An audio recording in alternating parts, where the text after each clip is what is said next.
Nós estamos iniciando o mês de outubro hoje, primeiro dia de outubro, e nós estamos iniciando então uma nova série. Durante o ano nós temos refletido nas mensagens sobre o reino de Deus. E hoje nós estamos iniciando a série de outubro que fala sobre a plenitude do reino de Deus. A nossa mensagem desta manhã tem como tema: quem é você diante do conflito cristão do já e ainda não. Nós estamos falando da plenitude do reino de Deus e nós vamos ver que algumas coisas ainda neste tempo presente não são plenas. Eu vou procurar, através dessa mensagem, esclarecer a realidade do que os teólogos chamam do já e ainda não. Enquanto eu me esforço aqui para esclarecer, pela graça de Deus, este conflito do já e ainda não, eu quero desafiar você, que está aqui nesta manhã, você que está nos acompanhando pela internet, a ir refletindo sobre quem é você hoje, como cristão neste mundo. Então, na medida que você está ouvindo esta mensagem, você está entendendo este conflito do já e o ainda não, a minha expectativa é que você esteja se colocando e se enxergando dentro disto, fazendo uma avaliação de si mesmo. Através, então, desta pergunta, o que eu estou querendo levar você a refletir é como você vive hoje a sua fé, enquanto você está aguardando a manifestação plena do reino de Deus. Quem é você neste mundo hoje como um cristão? Teu agir, teu falar, teu proceder, as tuas atitudes diante as adversidades da vida. Enfim, quem é você diante do conflito cristão, né? Do já e do ainda não? O reino de Deus no mundo dos homens foi inaugurado na encarnação de nosso Senhor Jesus Cristo. Mas o reino ainda não é uma realidade plena em nosso mundo presente. Existem aspectos do reino de Deus que já estão presentes hoje em nossos dias. Mas existem aspectos escatológicos do reino de Deus que se cumprirão no futuro. Essa realidade do reino presente, em alguns aspectos hoje, e ao mesmo tempo não pleno, tem levado muitos cristãos a viverem de forma conflitante com o evangelho pregado por Jesus. Esse é o conflito entre o já manifesto e o ainda não manifesto. A Bíblia, ela afirma veementemente que somos mais que vencedores em Cristo Jesus. E eu creio que ninguém tem dúvida alguma a respeito disso. E ela nos apresenta alguns aspectos de nossa vitória. Então, em Cristo vencemos. Primeiramente, vencemos sobre a carne.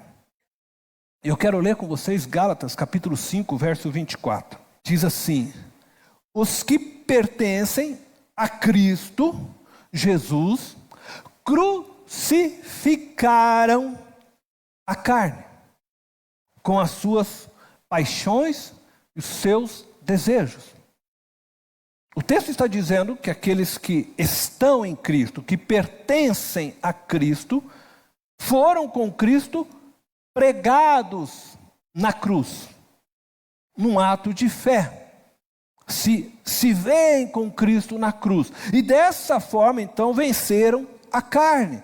Crucificaram a carne com suas paixões e os seus desejos.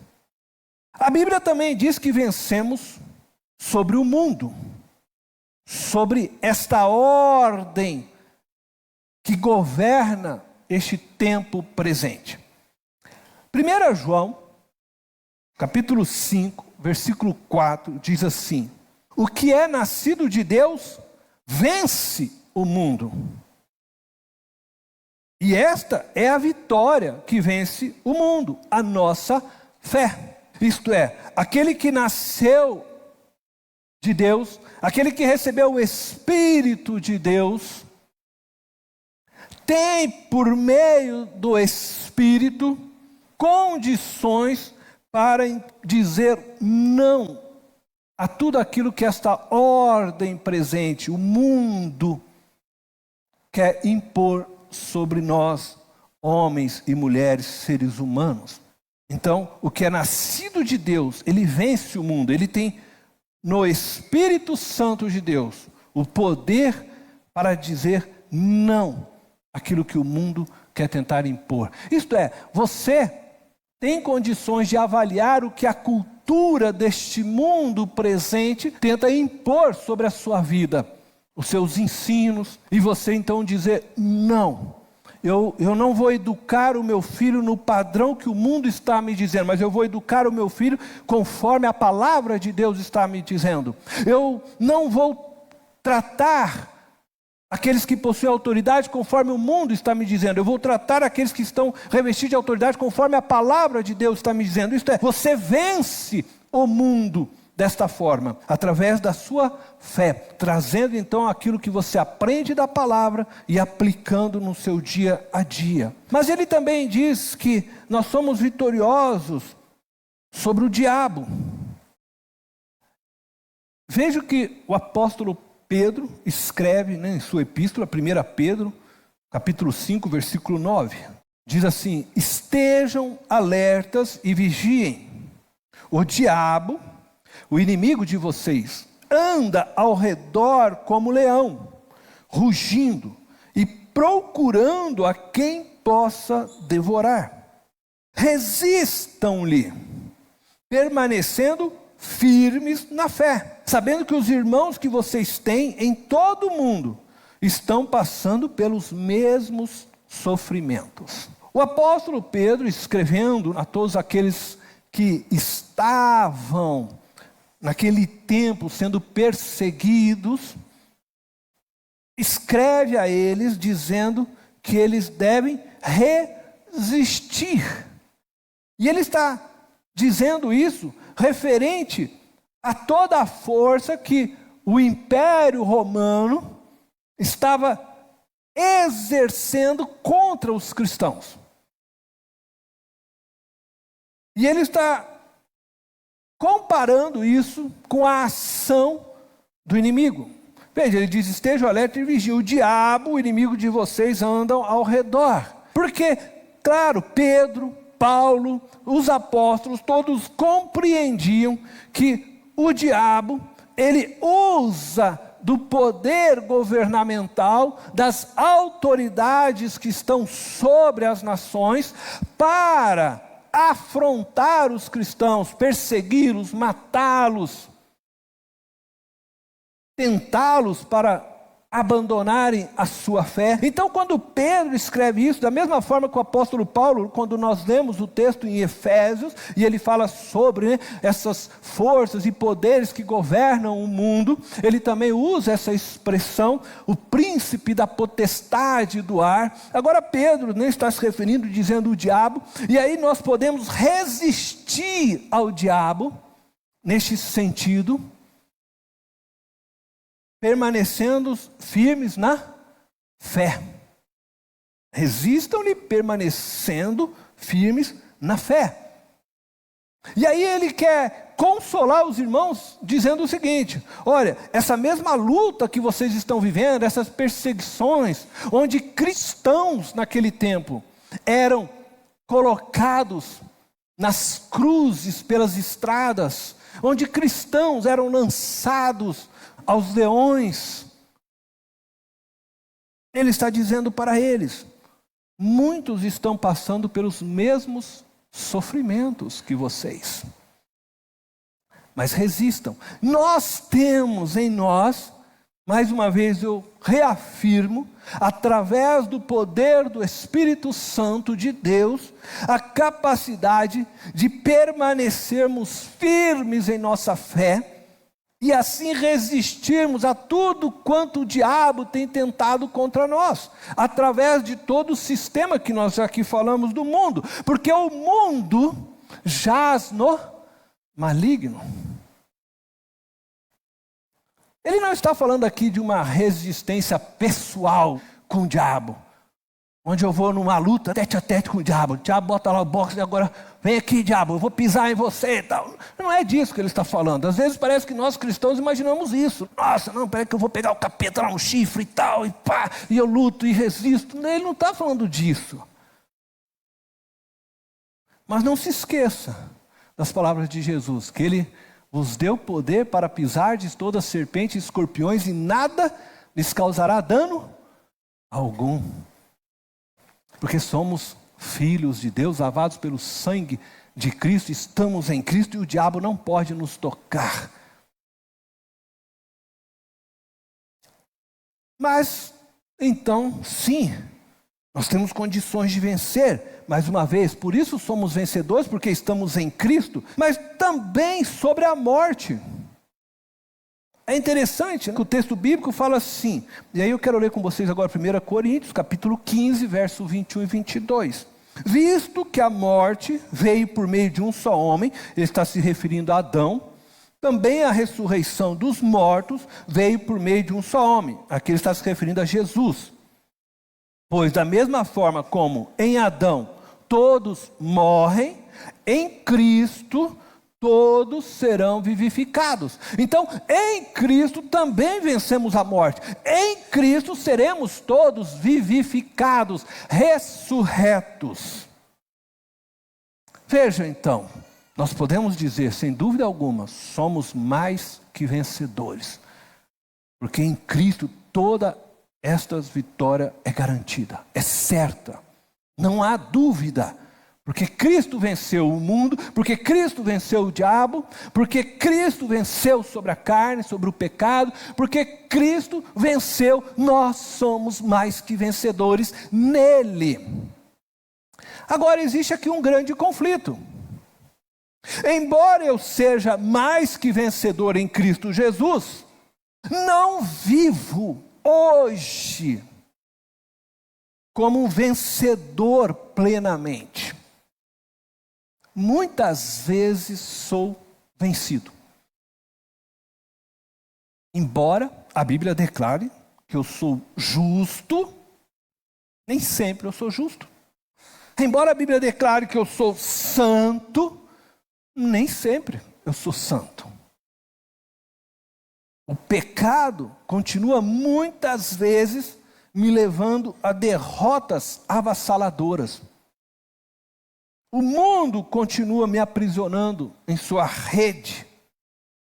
E Satanás ainda me induz com suas mentiras prazerosas, inflando minha carne e me induzindo com as suas mentiras ao pecado. E assim, mesmo eu não querendo, muitas vezes eu erro o alvo de minha existência. Ao invés de glorificar a Deus quem me criou, que me salvou, que me remiu, eu acabo dando glórias àquele a quem eu tenho como inimigo de minha própria alma, fazendo a sua vontade, não a vontade de Deus. E diante disso, então, eu pergunto, afinal, somos ou não somos vencedores? Afinal, somos justos em tudo que fazemos ou não somos justos? Somos santos Refletimos a glória do nosso Deus em tudo? Ou não somos santos? Somos realmente pecadores? Quem é você, de fato? Que tipo de cristão você é, de fato, um vencedor ou não? E aqui, então, eu quero começar a tentar esclarecer um pouco desse grande conflito que nós vivemos. Peço a você que esteja muito atento. A verdade é que já somos vencedores, por causa da vitória de Cristo na cruz. O sacrifício de Jesus Cristo nos tornou justos e santos. Quando olhamos para a eternidade, quando você tira os seus olhos deste mundo presente, então você se lança e olha a eternidade, você pode sim se ver como um vitorioso. A tua vitória é certa em Cristo Jesus. Entretanto, a nossa vitória, que é certa em Cristo Jesus, ainda não está completa neste tempo presente. Porque continuamos vivendo num corpo corrupto, sujeito ainda aos desejos da carne, do pecado, de nossas paixões. Também continuamos vivendo num mundo corrupto, dominado por Satanás, portanto, sujeito ao pecado, à maledicência, a tudo aquilo que diz respeito ao reino das trevas. Hoje eu trouxe aqui uma pequena moldura, uma moldura comum, nada nem de misteriosa não, tá? Mas nós vamos fingir aqui, tá bom? É só uma brincadeira, vamos dizer assim, que nós vamos aqui fazer, para a gente tentar compreender um pouco melhor essa questão do já e do ainda não. Então vamos fazer de conta que essa moldura aqui ela é mágica. Todo mundo comigo, hein? É um faz de conta, tá, gente? Não vai acreditar depois de achar que a moldura é mágica. Nós vamos fazer de conta que ela é mágica. Então, quando se enxerga por meio dessa moldura, a gente enxerga a eternidade, não esse tempo mais presente. Quando eu olho então aqui, quando eu fizer isso, eu olhar através da moldura, eu vejo a eternidade. Eu estou olhando já no mundo espiritual, uma nova dimensão de vida. Então, quando eu tiro aqui, eu volto à nossa realidade. Então, quando eu olho aqui, eu estou olhando para o ainda não, eterno, ainda não presente aqui, porque a gente ainda está vivendo no mundo material. Quando eu olho aqui, eu estou no já. Já, ainda não. Já, ainda não. Deu para todo mundo pegar? Então vamos lá, vocês vão ter que estar atentos ao que eu quero mostrar para vocês. Eu sei que muitos de nós aqui hoje, nesse mundo aqui já, sofremos. Entre muitos dos nossos sofrimentos, alguns desses sofrimentos é relacionado a doenças físicas. Eu, por exemplo, já tenho 3 cirurgias no joelho. Tenho uma hérnia de disco na 5ª vértebra lombar. Sei também que alguns entre nós, isso inclui, por exemplo, a minha própria esposa, Silvana, sofre com diabetes, e outros, pressão alta. E quando nós olhamos para esse tempo presente, estamos todos assim. Agora, quando colocamos, aí eu olho agora a nossa moldura mágica, que nos olha a eternidade, então agora eu já não vejo pela eternidade. Aí quando eu olho aqui, quem que eu vejo? Eu vejo o Cornélio, sem problema nenhum no joelho, sem hérnia de disco, Aí eu vejo os irmãos que têm diabetes, não tem diabetes nenhum, estão tomando sorvete, comendo bolo de chocolate, estão se derretendo lá no céu, lá naquela mesa, naquele manjar, né, que Deus preparou para todos aqueles que lá estarão, sem enfermidade alguma, porque certamente o Senhor tomou sobre si todas as nossas enfermidades, diz o profeta Isaías. Então eu olho na eternidade, todas estas vitórias, tudo que Cristo conquistou, é verdade, já está lá, mas quando eu tiro, aí nós voltamos para o tempo presente, não, elas continuam aqui, por quê? Porque eu ainda estou vivendo num corpo corruptível, eu ainda estou num mundo que ainda vale a ordem presente, ainda não veio a nova terra, ainda não veio o novo céus, ainda esta ordem presente continua, virá o dia que tudo se fará novo, receberemos novo corpo, tudo novo se fará. Então quando eu olho para cá, eu olho a eternidade, eu olho o espiritual, eu olho, tudo já foi vencido, tudo já está agora feito em Cristo. Eu tiro, eu volto à realidade do presente. Não que as coisas já não estejam feitas. Não que na cruz Cristo já não venceu. Já venceu, já realizou. Mas nós ainda estamos em processo para chegarmos a vivermos a plenitude daquilo que Deus tem para nós. Amém? Então, o já não diz que o ainda não é uma mentira. Não. Entendeu? Ainda não é uma verdade, só que nós vamos viver quando nós deixarmos esse e a gente entrar lá na eternidade. Então, quando eu olho por este quadro, aí eu posso ver como a Bíblia me descreve. E é isso que nós precisamos entender, porque a Bíblia muitas vezes é exatamente essa moldura, aonde ela nos lança a olharmos com os olhos da fé para a eternidade. Então quando você lê a Bíblia, você precisa ter essa distinção. E saber que às vezes a Bíblia é a moldura mágica que você está vendo aqui. Você lê lá e você se lê como um santo. Mas espera aí, não significa que você já é plenamente santo. Você foi santificado em Cristo, mas você está no processo também aqui em santificação. E vai chegar o dia sim que você vai viver toda a plenitude disto. Então quando você lê a Bíblia e a Bíblia diz para você que Cristo tomou suas dores, é verdade, mas você ainda não está vivendo tudo aquilo que ela diz. Então hoje nós podemos sim viver e padecer, porque nós encontramos nesse tempo que os teólogos chamam do já. O ainda não, nós vamos chegar lá. Está em processo. Amém?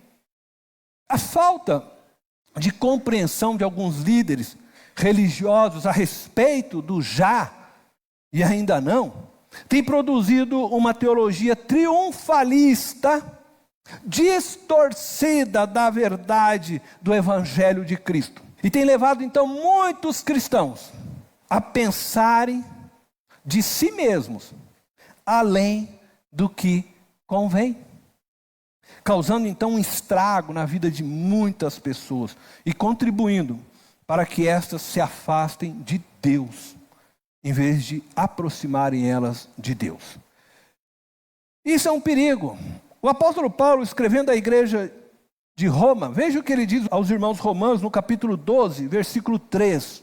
Pois pela graça que me foi dada, digo a todos vocês, ninguém tenha de si mesmo um conceito mais elevado do que deve ter. Mas pelo contrário, tenha um conceito equilibrado, de acordo com a medida da fé que Deus lhe concedeu. Quando uma pessoa tem um conceito mais elevado de si mesmo, essa pessoa nós chamamos normalmente de soberba, pessoa orgulhosa, ela se acha, né? Então, nós temos que ter um conceito equilibrado. Quando o meu conceito sobre mim mesmo está elevado, já tem problema. Já tem problema. Quando o meu conceito também está para baixo, é outro tipo de problema. É outro problema. Mas nós vamos apenas olhar aqui hoje sobre o conceito que está elevado. Nós vamos falar um pouquinho disso. Então, se eu tenho um conceito elevado de mim mesmo, eu tenho uma distorção do que sou. Por quê? Porque eu estou me enxergando de forma errada. Claro, essa distorção do meu ser me leva então a me olhar e me leva a pensar de mim o que de fato não sou. E o mesmo acontece com você. Se você se enxerga além do que você é, você se enxerga de forma errada. E quando isso acontece conosco, e é o primeiro ponto hoje aqui, nós passamos a acreditar que somos melhores do que de fato somos. O próprio ambiente religioso, presta muita atenção nisso, o ambiente religioso, o nosso ambiente, produz em nós uma sensação que somos melhores do que realmente somos. Perdemos de vista que somos pecadores, contumazes, né? Obstinados, insistentes em pecar. Todos nós que já experimentamos a conversão e que caminhamos algum tempo na vida religiosa, somos tendenciosos a nos considerarmos melhores do que as demais pessoas. Lembra o que eu disse no início? Eu quero que você se avalie. Seja sincero com você mesmo. Você não se acha melhor que um ladrão? Não se acha melhor que os políticos corruptos do nosso país? Quem aqui que não se julga melhor que o Lula? Melhor que o Bolsonaro? Você não se acha melhor do que aquela pessoa que está lá na macumba? Só que não. Na essência, somos todos pecadores aos olhos de Deus. Somos todos no mesmo nível. Todos nós. Você que está aqui, que já se converteu, que já conheceu a Cristo e abraçou a mensagem dele, você é igual ao Lula, ao Bolsonaro, aquela pessoa que está numa cachoeira oferecendo uma oferenda lá, um Exu. Você é igual, você é pecador do mesmo jeito que o assassino, que o bandido, que o ladrão. Você é nível igualzinho para Deus. A diferença é que você ouviu a mensagem, compreendeu essa mensagem da graça, então você se reconheceu como pecador, e aí você foi então agora pela fé regenerado, mas a sua essência é a mesma. Nós todos nascemos iguais no pecado. Então não se ache melhor do que ninguém. Muitos de nós, porque estamos nesse ambiente religioso, nos achamos melhores. Afinal de contas, nós jejuamos. Se bem que batista, né, não é muito disso. Nós dizimamos. Estou todo domingo na IBD. Então, por nós realizarmos estas coisas, nós nos achamos muitas vezes melhores. Mas nós precisamos entender que nós realizamos essas coisas porque é a ação do Espírito de Deus em nós, é graça de Deus em nós. É o Espírito que nos capacita para que nós possamos hoje buscar e viver uma vida mais santa, mais próxima à vontade de Deus. Mas se não é a ação do Espírito em nós, querido, nós somos iguais às demais pessoas. Portanto, não temos que nos achar melhor. E o conhecimento dessa verdade deveria gerar em nós, sim, um sentimento de responsabilidade para com aqueles que ainda não conhecem a verdade que é Jesus. E eu deveria, por amor, ir a essas pessoas e me enxergar em igualdade com elas. E da mesma forma que um dia eu recebi a mensagem, também transmitir esta mensagem para elas. Se o ambiente religioso tem uma tendência de produzir em nós soberba, imagine agora isto somado com uma teologia triunfalista. Essa sensação de que somos bons se torna evidente nessa propagação de um evangelho em que Deus tem o dever de nos poupar de todo sofrimento, de atender a todos os nossos desejos e anseios, de ficar cuidando de nós de uma forma micro. Nós, como bons cristãos, bons religiosos que somos, então, vivemos na expectativa de que hoje, no já, o ainda não se faça presente. Eu quero, no já, viver o corpo incorruptível. Doença comigo não. Porque certamente o Senhor tomou sobre si a minha enfermidade, tal, blá, blá, blá, blá, blá, blá. Isso aí é para aqueles que não têm fé. Eu quero viver as riquezas, afinal de contas, a Nova Jerusalém é estrada de Isá, né? Chão de ouro, pedras preciosas. Eu quero viver as riquezas do meu Deus. É já. Eu quero agora. O que está ainda não. Não, é já. Então, começa a misturar a realidade do ainda não com já. Porque pensam de si além do que convém. E aí então essas pessoas se frustram, cedo ou tarde. E elas começam a sofrer da síndrome de Asaf. Vocês já leram Asaf, Salmo 73? O Asaf, diz o texto que o Asaf ele descreve, que ele começa a se questionar.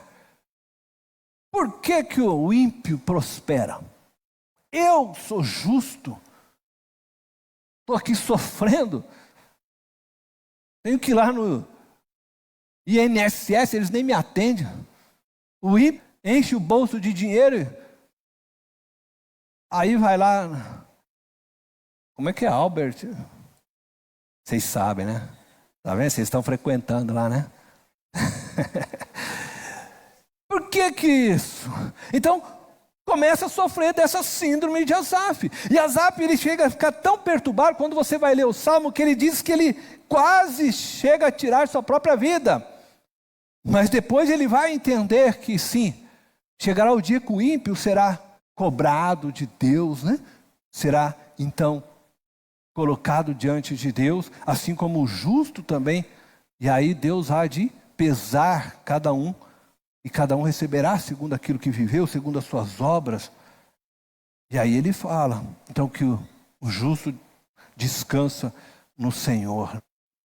Mas muitos cristãos estão sofrendo dessa síndrome hoje, porque tem uma noção errada de si mesmo. Então acham que já estão vivendo o tempo do ainda não, e estão exigindo de Deus coisas que não deveriam. Por nos considerarmos melhores que os outros, nós nos distanciamos também dos outros, querido. E não percebemos que nós, ao fazermos isso, nos distanciamos do próprio Deus. O orgulho religioso faz com que as nossas orações sejam rejeitadas por Deus.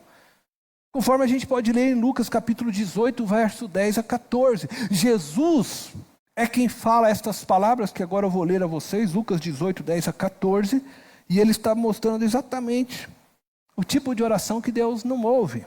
2 homens subiram ao templo para orar. Um era fariseu e o outro publicano. O fariseu em pé orava no íntimo: Deus, eu te agradeço, porque não sou como os outros homens, ladrões, corruptos, adúlteros, nem mesmo como este publicano. Jejuo 2 vezes por semana, dou o dízimo de tudo quanto ganho. Mas o publicano ficou à distância. Ele nem ousava olhar para o céu, né? Então, cabeça baixa. Mas batendo no peito, dizia: Deus, tem misericórdia de mim, que sou pecador. Aí veja o que Jesus diz: eu lhes digo que este homem, se referindo ao publicano e não o outro, foi para casa justificado diante de Deus. Pois quem se exalta será humilhado, e quem se humilha será exaltado. O fariseu se achava melhor que os ladrões. Graças te dou, Senhor, que eu não sou como aquele ladrão. Graças eu te dou que eu não sou como aquela vizinha lá, macumbeira. Graças te dou, Senhor, que eu... Cuidado com essas orações. Cuidado. Quando o orgulho toma os nossos corações, dia após dia nos esquecemos de quem somos. Perdemos a noção de que somos pecadores. E nos distanciamos daquilo que deveríamos ser. Vamos cada vez nos distanciando mais da santidade que Deus espera de nós. Pergunte para si mesmo: trato as outras pessoas como superiores a mim? Ou eu as trato com desprezo? Você deveria tratar todas as pessoas como superiores a você. E quando passamos a nos considerar além do que realmente somos, nós temos ainda um outro problema. É o segundo ponto que eu quero destacar aqui. Passamos a exigir de Deus e do próximo o que não temos o direito de exigir. Todos aqui conhecem as palavras de Jesus que se encontram lá em Mateus capítulo 22, 35 ao 39. Nós somos ordenados por Jesus a amar a Deus e ao nosso próximo. Jesus resumiu a lei em 2 mandamentos. E eu quero ler então com vocês, Mateus 22, 35 ao 39. Um deles, perito na lei, o pôs à prova com esta pergunta: Mestre, qual é o maior mandamento da lei? Respondeu Jesus: ame o Senhor, o seu Deus, de todo o seu coração, de toda a sua alma e de todo o seu entendimento. Este é o primeiro e maior mandamento. E o segundo é semelhante a ele: ame o seu próximo como a si mesmo. Amar na Bíblia implica em servir. Amar não é uma coisa etérea, só de sentimento. Amar na Bíblia é agir em prol do outro. Seja o outro Deus, como Jesus diz, ame a Deus de todo o seu coração e todo o seu... Seja o outro próximo, ame o seu próximo como a si mesmo. Nós somos ordenados a amar. E amar, você pode dizer que é o sinônimo aí de servir. Entretanto, se nós somos chamados a amar, a servir o outro, se doar, porque Jesus nos amou, e o amor dele se mostra através do serviço que ele fez por nós. Ele veio, se fez homem, morreu na cruz em nosso lugar, e ele disse: eu vim para servir. Então, se o amar implica no meu viver de serviço ao meu próximo, por que muitos oram reivindicando a Deus bênçãos, quando deveriam estar, sim, buscando de Deus orientação para servir? Porque pensam de si além do que convém. Porque misturaram essa realidade. Eles não sabem quando estão olhando para a eternidade, ou ainda não, e quando estão vivendo esse mundo já presente. E suas orações são todas, então, distorcidas da verdade. Essas pessoas acreditam que por já estarem espiritualmente em Cristo, então elas entendem que já estão desta forma no céu. E são dignas agora de todos os direitos e das bênçãos escatológicas, apocalípticas, né? Referentes à nova terra e ao novo céu. Elas acreditam que podem viver plenamente nesta ordem presente, a nova ordem que ainda será instalada, né, por Jesus. Elas vivem no mundo, negando a realidade presente e exigindo de Deus o cumprimento de suas promessas já. Elas querem agora. Perder a noção de quem são. Perder a noção da realidade presente que estão e da realidade espiritual que vivem. É interessante, porque tem gente que está assim, Então elas andam nesse mundo, elas estão pisando aqui neste mundo, mas a cabecinha delas está lá.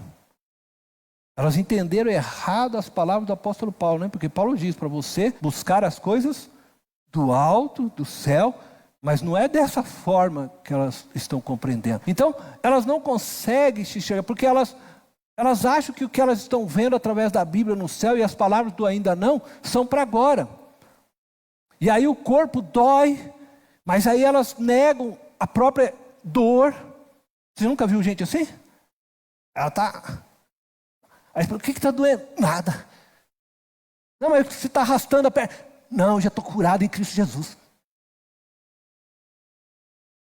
Porque estão entendendo errado a mensagem, estão vivendo a coisa toda de forma confusa. E eu conheço várias pessoas que vieram a morrer por causa disso. Isso é sério. Foram negando a própria enfermidade. O câncer crescendo. Não, mas já estou curado em Jesus. Queria ser no médico. Não, senão eu não estou mostrando minha falta de fé. Eu falei, irmão, você está entendendo tudo errado.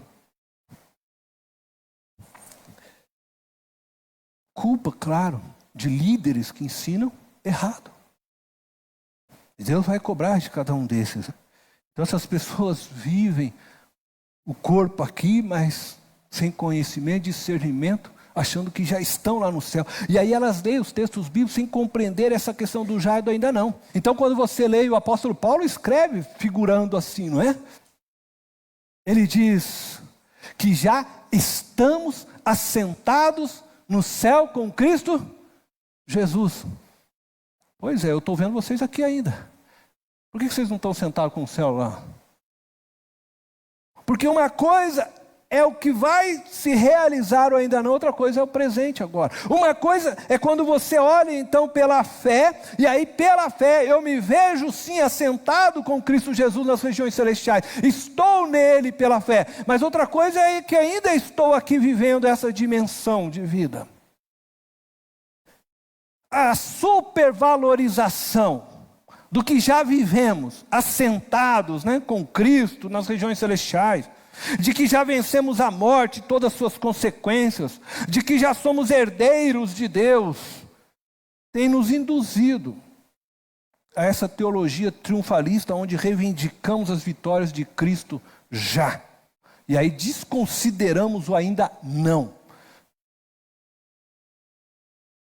E quando nos vemos assim, entenda o que eu estou dizendo aqui muito bem, como vencedores, e eu não estou dizendo que você tem que se enxergar como um derrotado, mas eu estou me referindo a essa ideia distorcida. Então, quando nos vemos dessa forma como vencedores, neste tempo presente, nesse cronos em que nos encontramos, desconsiderando então o aspecto, né, escatológico da vitória de Cristo, nós somos tendenciosos a transformarmos Deus e o nosso próximo em nossos servos.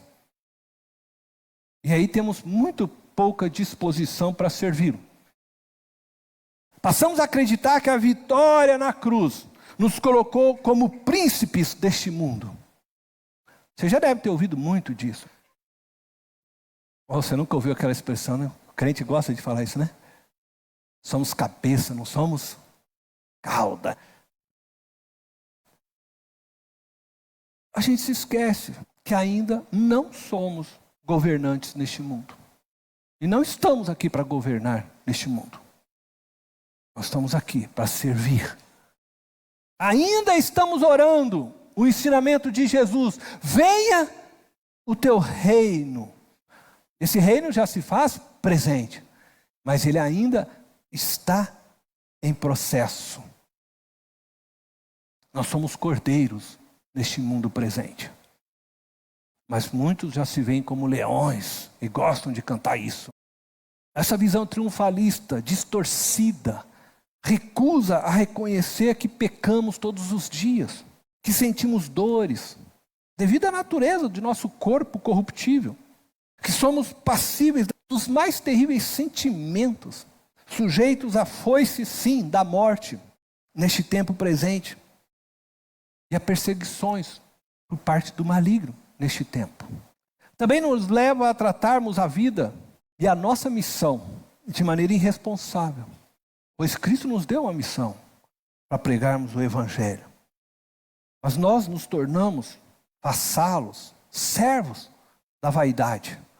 E em vez de pregarmos o Evangelho e nos dispormos a abrir mão de tudo para que o outro conheça o amor de Deus e seja agraciado pela mensagem da cruz, nós estamos preocupados em irmos até o Senhor para nós alcançarmos o mundo, a qual Ele diz para nós não abraçarmos. Então nós chegamos até o Senhor e, Senhor, meu carrinho está velho, eu estou querendo um zero. Ontem eu passei lá na Chevrolet, Senhor, eu vi lá um, poxa, ó, prata. E a gente está achando que essa oração é agradável a Deus. Nossa, Deus está tão preocupado, meu querido, que você tem um carro novo. Senhor, eu não aguento mais, meu chefe, Senhor. Será que o Senhor não pode me dar um outro emprego, Senhor? Senhor, eu não sei, Senhor, só pedindo, vivendo só numa dimensão terrena. E Jesus diz para você negar a si mesmo, para você abandonar todo esse tipo de coisas, porque Ele diz que aquele que não abandonar esta vida, não perder esta vida, e esta vida implica em todas estas coisas, não pode ser meu discípulo. Você não vai seguir a Jesus achando que Jesus vai ficar satisfazendo os seus sonhos aqui neste mundo. Agora eu não estou dizendo para você que você não possa fazer uma oração solicitando um emprego. Você está desempregado, está em crise, Deus sabe. Mas confia que o Senhor sabe e que na medida que você vive buscando o reino dEle, Ele vai dar aquilo que você necessita. Você nem precisa correr atrás. Se você está na busca de fazer a vontade de Deus, buscar em primeiro lugar o reino de Deus e a sua justiça, e todas as outras coisas vos serão, o Senhor se preocupa com você, com as mínimas coisas. Só que nós muitas vezes, nós mais nos preocupamos conosco, e aí nós nos preocupamos com o nosso emprego, nós nos preocupamos com a nossa enfermidade, nós nos preocupamos, a gente vive assim, e aí, em vez de se preocupar com as coisas dele. Se eu me preocupasse mais com as coisas dele, mais as bênçãos dele estariam transbordando em nossas vidas. A questão é que a gente não prioriza o que deve ser priorizado. Nós vivemos dominados, querido, pela mentira criada por Satanás, defendida pelo mundo. O mundo que ele domesticou. O mundo que está debaixo do seu domínio. O mundo pluralista, hedonista, materialista, utilitarista, nos domina. E muitas das nossas relações, dentro da própria igreja, passa por tudo isso que o mundo. E a gente precisa mudar isso. Acreditamos na mentira que nós somos criados para sermos felizes já. Você não está nesse mundo para ser feliz. Você está nesse mundo para servir a Deus, para glorificá-lo, para fazê-lo feliz, para Ele encontrar em você prazer. Jesus viveu assim. Por isso Deus, quando Ele vai lá para o batismo, Deus diz: este é o meu filho em quem me comprazo, me alegro. Mas vai ver a vida de Jesus, querido. Vai ver o tanto que Ele sofreu por mim, por você. Olha a vida dos apóstolos. Eu não consegui ainda achar a carta onde Pedro escreveu que ele comprou uma casa nova, que ele teve um carro, que é uma jumenta 0 quilômetro. Nós estamos vivendo uma irrealidade, um evangelho que não tem nada a ver com o evangelho de Cristo. E essa cosmovisão, né, deste mundo nos leva a olhar para o próximo e para Deus como um meio para nós alcançarmos aquilo que nós, no fundo, queremos e desejamos. Sem percebermos, o mundo cresce em nós, cresce dentro das nossas igrejas e nos tornamos reféns de suas ilusões. Nossos desejos e sonhos estão presos a essa era temporal que deixará de existir. Essa era deixará de existir. E diante disso, então eu te pergunto, o que você está fazendo hoje que irá ecoar na eternidade? Você está plantando só para hoje? A teologia triunfalista nos leva a esquecermos de quem somos. Pergunte para si mesmo. Você vive para servir? O servir é a prioridade do seu viver? Ou você está vivendo esperando que alguém te sirva? esperando que Deus realize todos os seus sonhos, o seu querer. E quando a gente pensa além do que somos, e é o último ponto, eu vou aqui acelerar um pouquinho, terceiro e último, passamos a viver como se tivéssemos alcançado o alvo para o qual fomos criados. Que coisa, né? Então quando eu começo a pensar de mim além, eu começo a viver como se eu já tivesse alcançado de fato a santidade, né, que Deus almeja. Olha o que Paulo escreve a respeito de si. Filipenses 3, do 10 ao 16. Diz assim: quero conhecer a Cristo. Paulo está escrevendo. Quero conhecer a Cristo, ao poder da sua ressurreição e a participação em seus sofrimentos, tornando-me como ele em sua morte, para, de alguma forma, alcançar. Então ele já está dizendo que ele não alcançou. Alcançar a ressurreição dentre os mortos.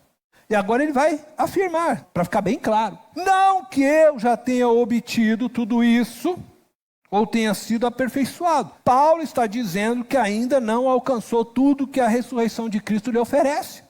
Ele não alcançou o estado de glorificação. E ele vai falar exatamente na continuidade. Mas prossigo para alcançá-lo, pois para isso também fui alcançado por Cristo Jesus.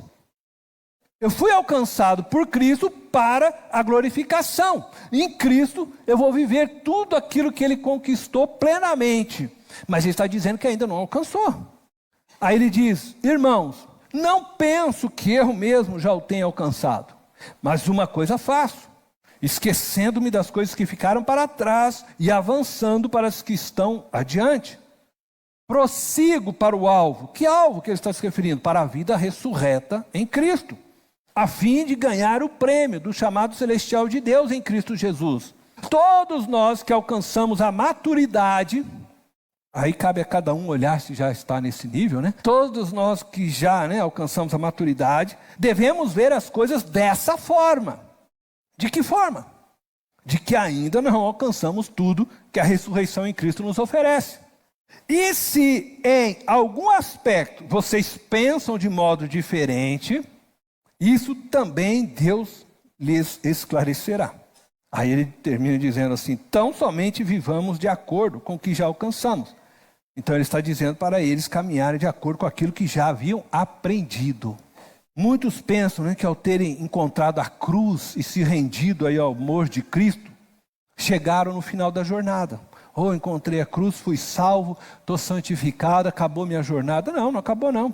Isso aí é mentira do diabo. Na verdade, a sua jornada começou na cruz. A não ser que você tenha deixado este mundo material. Se você é um fantasma que está aqui, eu não sei.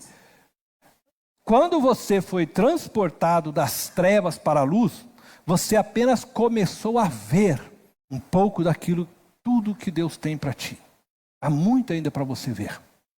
Há muito para você ver. Quando você encontrou o caminho, porque Cristo é o caminho, você estava perdido, você apenas começou a caminhar com Ele, com Cristo, por este caminho estreito. Ainda há muito para você caminhar. Você não chegou no ponto final. Você precisa andar no caminho que é Jesus. Você precisa viver o reino de Deus. Você precisa colocar os valores e princípios do reino como padrão de seu viver e prioridade. A obra consumada na cruz é o ponto inicial da sua jornada para a nova vida, da sua descoberta de quem realmente você é aqui e agora. E de quem você é em Cristo Jesus. E de tudo aquilo que você herdará nele. De fato, eu, Cornélio, ainda não sou o que sou em Cristo Jesus. Eu aqui ainda não sou tudo aquilo que Cristo tem projetado na glória para mim. Mas eu vivo hoje, dia após dia, lutando intensamente para ser. Então eu olho para a glória, como Paulo diz, olha lá para as coisas do céu, vai buscando aquilo. Mas entenda que você ainda está no processo. Eu não sou nada de tudo aquilo ainda, eu estou caminhando em busca disto. Eu sou injusto, eu sou pecador. Mas eu sei que em Cristo sou justo e santo. Porém vai chegar o dia em que eu serei apenas justo e santo. quando eu receber então um novo corpo e entrar no reino de Deus, que será pleno e completo no dia do Senhor. Se acreditarmos que já alcançamos o alvo hoje, nós corremos risco, o grande risco de nos esquecermos de quem verdadeiramente somos. E eu volto a perguntar para você, você vive caminhando hoje em busca do ser pelo qual foi criado por Deus? Ou você já está satisfeito com aquilo que você é? Você acha que já chegou na plenitude? Eu sou o santão dos santos. Nós vimos até aqui essa realidade dos aspectos presentes do reino do já e do reino ainda não. Do reino presente e do reino escatológico. Nós vimos até aqui isso. E nós percebemos que a distorção da compreensão dessa realidade tem levado muitos cristãos a viverem de forma errada. A pergunta que eu quero deixar para você é: quem é você como cristão diante deste conflito do já e do ainda não? E através dessa pergunta eu simplesmente gostaria que você refletisse sobre quem de fato você é, o que você crê, que cristão é você? Um vencedor que reconhece que ainda está sujeito aos infortúnios desta vida? Um vencedor em Cristo que ainda luta contra a carne, aguardando o dia do Senhor? Ou você é alguém que tem de si mesmo um conceito mais elevado do que deveria ter? Quem é você? O que você crê? Deus pode fazer você provar um pouco hoje das vitórias da cruz. Deus pode. Mas a vitória que você provar aqui hoje da cruz é temporária. Lázaro provou, foi ressuscitado, mas ele morreu, não está mais entre nós. Muitas pessoas já vivenciaram uma cura, um milagre de Deus, um câncer e outras coisas. Você pode provar e Deus pode fazer na sua vida.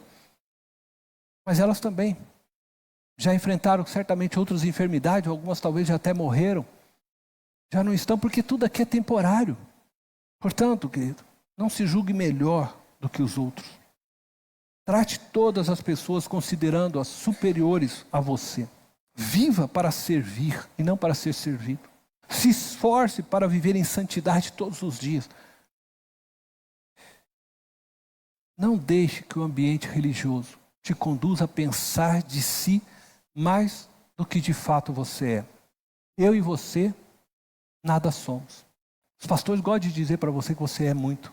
Eu sempre venho aqui e falo o contrário, né? Nós não somos nada. Não somos autossuficientes. Não somos autoexistentes. Não somos autodeterminantes. Não temos capacidade alguma de sustentarmos nossas vidas e o nosso mundo. Sem Deus você não existiria, você não é nada.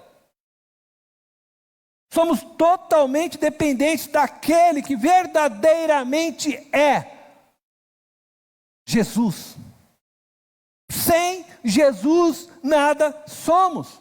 Sem Jesus não existimos como ser, como pessoa.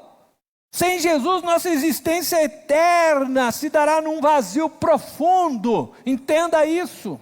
Numa solidão avassaladora, onde você será consumido pelo desejo de querer existir. Porque só um existe. E quando Moisés estava naquela sarça, ele perguntou: Senhor, qual é o teu nome? Eu sou, Moisés. Só eu existo. Eu sou. E eu só sou alguma coisa quando eu estou nele. Porque ele de fato é o único ser existente, autossuficiente, autoexistente, autodeterminante. Ele é Deus, a vida está nele. Por isso o apóstolo Paulo diz: vivemos nele, existimos nele, nos movemos nele. Fora dele nada existe, nada se move, nada. Jesus é o eu sou. Ele disse: Eu sou a ressurreição, eu sou a vida, eu sou a verdade, eu sou o pão que desceu do céu, eu sou fonte de água viva, eu sou Emanuel, eu sou o verbo que se fez carne, eu sou raiz de Davi, eu sou Deus forte, eu sou príncipe da paz, eu sou e somente eu sou. Amém? Não existe fora dele nada. Na cruz, Jesus te convidou para morrer com ele. Na ressurreição, Jesus te convida para existir eternamente nele. Feche os teus olhos.